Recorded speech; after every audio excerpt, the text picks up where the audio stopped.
Good morning, Bethany. How are you doing today? I'm good. How are you? Absolutely fantastic. You got to tell me what took so long to put a show like this together, because this is so up my alley. I live this life every day. This show, I'm so excited about it. I feel like, I've been in the social media game for a bit, so it's really cool to kind of be a part of something like this.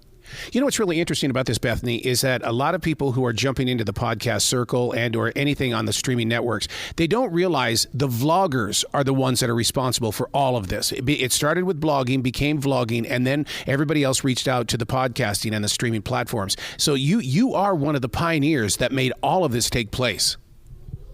Oh, well, thank you. Yeah, I definitely think I was a part of the OG group. I definitely can't take that sort of credit because there were so many people that I looked up to before I got into the game. But yeah, I agree. I think that, vlogging and YouTube videos really were kind of the start of normalizing people, that are just random people around the world sharing their experiences and their opinions on day-to-day things or showing their life. And it really has evolved into so many different avenues, into podcasting, into, different social media platforms. And it's really cool to see how much it's really offered for people to build their own empires. Follow Me is a competition, but what's really interesting about the subliminal message here is it's going to speak directly to these businesses that think they can do them by itself, do it by themselves.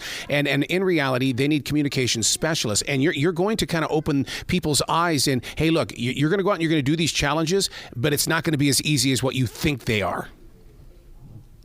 No, it's so cool because we had 8 contestants a part of this show, and they're all competing to win the $50,000 grand prize. And so during this competition, they're all building their social media presence, and they're given these challenges every week, and they're working with a different brand every week. So it might be M&Ms, yep, Skittles, Snickers, and they all put their own personal twist on their content because they all have their own unique area of expertise, talent. So it was really cool to see how they would take one challenge idea and they'd all transform it into their own personal concept. And it was just very cool to be a part of. Now being somebody who depends on the analytics and things that go with it, you say building a following. How about keeping that following? Is that part of it as well?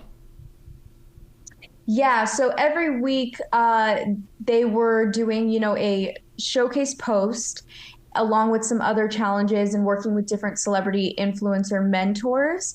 And at the end of each week, they are required to, post their videos into the social media universe, and whoever gets the least amount of votes would be eliminated from the competition. So they really have to kind of find their footing and find their voice throughout the competition to not only get their videos seen, but also kind of build this audience and this fan base in the process. And I think that that's really cool because it's more than just, one viral video or posting one video that just kind of blows up, but it's more about them really cultivating their audience and nurturing the people that do watch them every week over week, and continuously building their brand and their identity. How many times did you bump into somebody who just thinks that I'm just going to go in the room here and bang it out and expect something on the other side because A, I look good, and B, I've got a great voice? And darn good and well, that's not what it's all about. Hey, I get it. I feel like it's such a incredible world, and social media has presented so many opportunities for people to really make a living off of it, and it's presented so many jobs for people that probably wouldn't have otherwise been there if it weren't for social media. So I understand the appeal. It definitely, I would say, requires quite a bit of work, just as anything would that you're trying to build from the ground up. And I think that may be something that could be overlooked. And like I said, I think virality can be quite easily attained. But I think longevity in social media can, it requires kind of really knowing yourself, knowing what you want to say, and building your identity and your brand, and not solely relying on just being viral. But if you get X amount of views, maybe it's not the highest views that anyone is getting on social media, but if you can maintain this X amount of views over time, that's powerful. And that's really building a true audience. I love the way that you guys keep it real in the way that you show us what's going on behind the scenes and creating these social networking connections. And because I'll never forget when being with iHeartRadio, when that green screen room came into play and we were told to go in there and play with that thing, I knew that the face of radio was really going to be seen. It wasn't going to be what's heard through speakers. We were now going to be seen. And that's what I love about the reality that you're putting on Follow Me.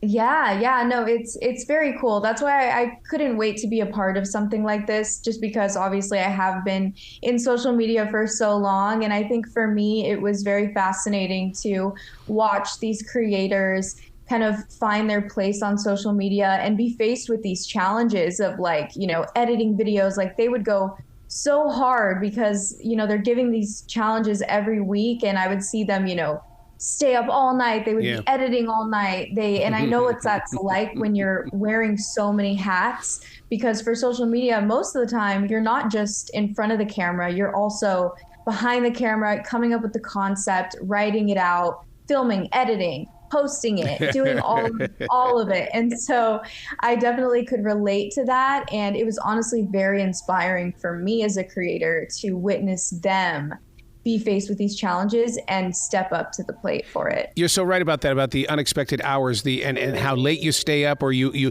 gain access to a conversation because somebody's in Australia, and that means you've got to be behind that control board and microphone at 3:00 in the morning. I mean, it's and you are not afraid to show that reality, and that's the thing that I want listeners to understand, that you step into our world, you better be strong, or you're going to get stronger, or you're going to get weaker. Yes. There's definitely an art to it. And I think that it can absolutely be very challenging. And, I've known a lot of people that have wanted to get into social media, and they'll start it and then, go maybe for a couple weeks or a couple months, and they're like, it's just a lot. Because I think it can be very demanding. And that's why I think, just like with anything that you want to pursue, you have to ask yourself if you really love it and have somewhat of a passion somewhere in there for it, whether it's for video making in general, or if it's for what you're talking about, the topic in which you're going after. There has to be some spark of true passion, because that's what you can kind of cling on to when you're in those moments of feeling burnt out or feeling like writer's block or whatever it may be. One of the things that I want to dig in deep with here, and you as a vlogger and you being a part of Follow Me, is the fact that those analytics play with the heartstrings. And will you showcase the reality of those who put their heart and soul into a project and it didn't happen? I mean, it fell flat, because I mean that's a dark moment in those of us that are on social media. For sure. I think anyone that is in social media has dealt with that at some point, where maybe it's like you spend months on a concept for something that you're stoked about, and then you put it out and maybe it doesn't perform how you did. And it's very easy to equate those numbers to your worth, because I think a lot of social media, not everyone, but a lot of social media online personalities are based on their personality, and their brand is themselves. And so it's very easy to take the numbers to heart and look at it as, oh, if this doesn't perform well, that means I'm not good enough. But I think that it's very important to not take social media numbers so personally, because none of it's personal.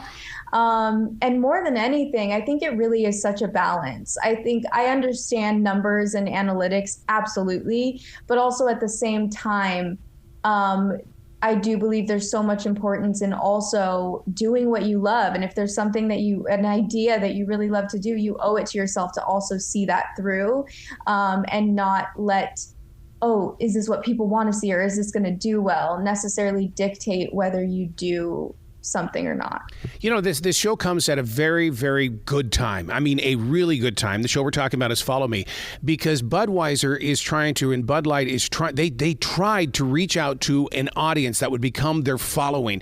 And I think that the judges are uneducated people. They do not understand what it takes to get to a new audience and to keep that audience. And I think a show like Follow Me is going to be an educational show for those that need to open their eyes. Yeah, that's what was really cool was to see the competitors of this show, when they worked with different brands. So we've had like Skittles and Snickers, and they've got to work with all of these awesome brands. And these brands would, give them a challenge, and they're able to really have their own freedom in it, which I think is very key when influencers and brands work together. I think that if there's this harmonious balance of understanding both sides of, as an influencer, I get, as a brand, you want to get your message across and you have an idea that you want to do it. And for me as an influencer, I know how to speak to my audience and I know the language that they understand. And so I think trusting both parties, when they're able to truly trust that each side knows what they're doing. And I think when brands are able to trust that the person that they're working with online knows how to talk to their audience organically, that's when it's really beautiful. And that's when you get product and content that an audience is inspired by and wants to listen to and doesn't see it as an ad, because you could tell there's more authenticity in it. Yeah, you bring up influencers and those that are branding, and what a marriage. It can happen, but so many times the influencers think that I don't need that other stuff, and it's like, man, you're making a bad mistake. Do you expose that in the show where you've got a powerful influencer that thinks that they've got control of the audience? No, I mean, I would say everyone that was competing in this show, there was definitely some challenges and some drama in that sense of just being stressed and high tension, and you're going to feel that, and they definitely did feel that. But I would say as far as that goes, no, we didn't really have too much of that I remember. Yeah. I just know that they were just so excited to be a part of it and so down for every single challenge that came up, that they wanted to make it work and they wanted to see it all through. Share with me your experience in show prep, because being a vlogger, I mean, you don't get in there and just start talking away. I mean, you plan it, you execute it, you post it, and then you get to the next opportunity for an episode. But what do you do in the process? Do the ideas just flow to you? How do you know what you're going to put up next? So for me, I pretty much usually will do little brainstorming sessions about different videos that I want to do. And sometimes it can be a little more involved, where I have like more of a storyboard, I guess, and like different acts of kind of the pieces of the story in which I want to get across to my audience. And then sometimes I'll do videos where I kind of just go in with an overarching idea and kind of make it up as I go. I would say those are more so like vlogs. Like if I'm doing like a true vlog, I don't really write out any specific points, because it's just more loose. And then if I have a video that has a more in-depth theme and I know I really want to get this point across, then I'll really break it down for myself, because it definitely makes it a lot easier in the filming process when you kind of know, okay, these are the 3 parts that I have to cover. And sometimes that might even come down to writing out little scripts or little things such as that, if it makes it a little bit easier. This show is going to be powerful for me, because I'm a broadcast instructor. 2 days into class, and my students think they're already stars on the internet. And so I want to be able to use this as a tool to say, look, okay, are you doing this? Did you see what happened on this? Ba, ba, ba, ba, ba. And I'm not going to be the only one, because this is such a tool for so many businesses. Yeah, absolutely.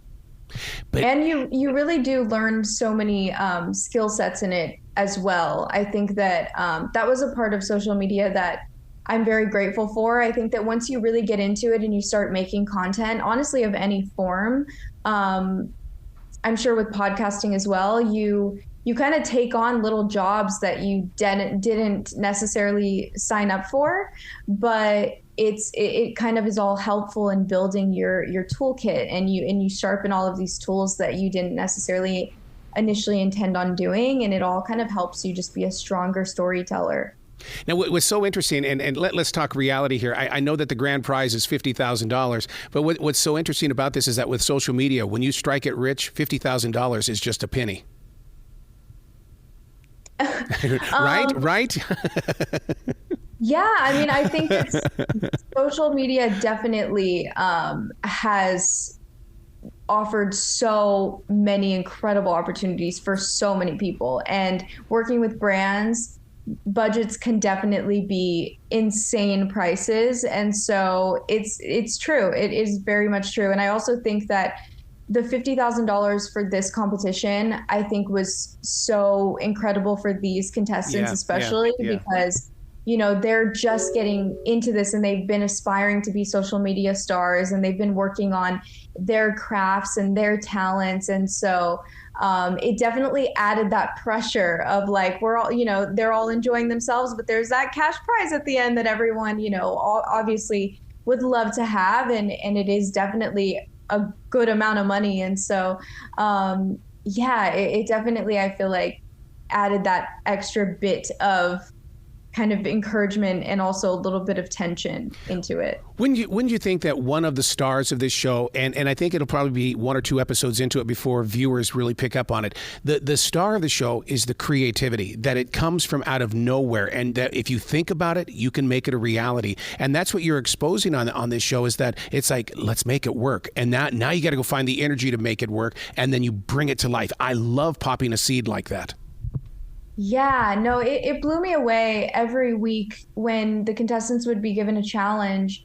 And, you know, I would even think about, like, for myself being the host, I would think of these challenges and think of how I would do it. Right. And they would blow me away with the way that they would do it. I think that was definitely the coolest part, is to see, you know, 8 people given the same theme, yet it looks like such a different concept for every single one. I think it's also a great testament to, if you want to get into social media and you feel like it's too saturated and you feel that, you know, oh, everyone's already doing it, so what else can I offer? There's always something that you can offer. Even if you're doing the same category or the same genre as hundreds of thousands of people, even without trying, you're going to do it differently because you're just different. Yeah. So that's what I think is very cool, and a cool lesson to be learned, is that it's not too late to get into it, and you will be unique because you already naturally are. Teaching people to really understand that the receiver of their social media is a human being. How do you break that wall for those that think it's all about, well, if I put it up here, they'll come? It's more than that. You've got to build up that relationship. Yeah, that's where I think really getting to know yourself and asking yourself what you want to say and whatever it is that you're passionate about will help so much. Because for me, like, as a viewer, because I create content, but I also love to watch it. Yeah. And for me, I love watching people that I could tell. Well, first off, it's you know, I tend to find things that I'm interested in, but more than that, if there's a topic I'm interested in, whoever is making that content, if I could tell that they really love it and they live it, and it's not something they're just doing because they know that it's going to get a lot of views, I connect with them. I resonate with them. When someone's just being raw and themselves, I relate. And I think at the end of the day, majority of people that watch social media, we all just want to relate to people. Yep. We want to see parts of ourselves in other people because it makes us feel more connected to the world. And so I think that if you can just be the most organic, authentic version of yourself, the people that align with that will find you and they will love you. And it'll also be a lot easier for you to do that long term because you're never being someone that you're not. So it has a less chance to feel inauthentic to you. Wow. You got to come back to this show anytime in the future. The door is always going to be open for you. Thank you so much. No, thank you so much. It's so fun. Well, you be brilliant today, okay? Thank you. You as well.